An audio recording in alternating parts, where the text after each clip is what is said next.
Hi అందరికీ పున్నా వ్లాగ్స్కి స్వాగతం. ఈరోజు మన వీడియోలో మిర్చి బజ్జీ ఎలా తయారు చేసుకోవాలో తెలుసుకుందాం.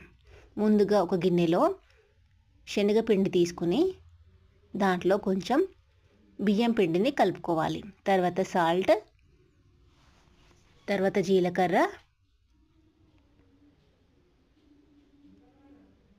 కొంచెం ధనియా పొడి,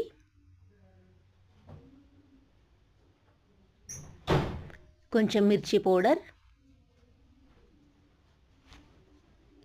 కొంచెం వాము,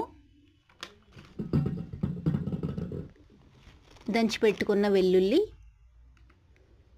వీటన్నిటిని కొంచెం వాటర్ యాడ్ చేసుకుంటూ మిక్స్ చేసుకోవాలి. ఈ పిండిని పక్కన పెట్టుకున్న తర్వాత మిర్చిస్ని శుభ్రంగా కడిగి ఒక గిన్నెలో తీసుకోవాలి. మిర్చి మధ్యలో కట్ చేసుకొని దాని లోపల ఉన్న గింజల్ని తీసివేయాలి.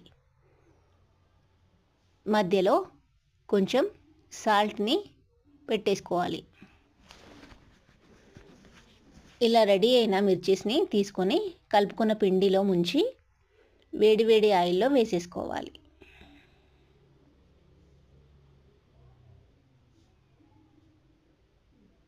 బయట తెచ్చుకున్న మిర్చిస్ ఎలాగో ఉంటాయో ఇవి కూడా సేమ్ అలాగే టేస్టీగా ఉంటాయి.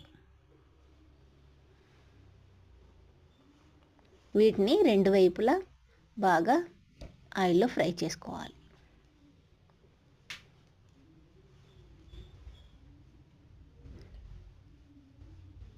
తర్వాత వీటిని బయటికి తీసుకేసుకోవాలి.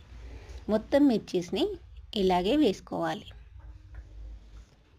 చూసారా, వేడివేడిగా మిర్చి బజ్జీ తయారు.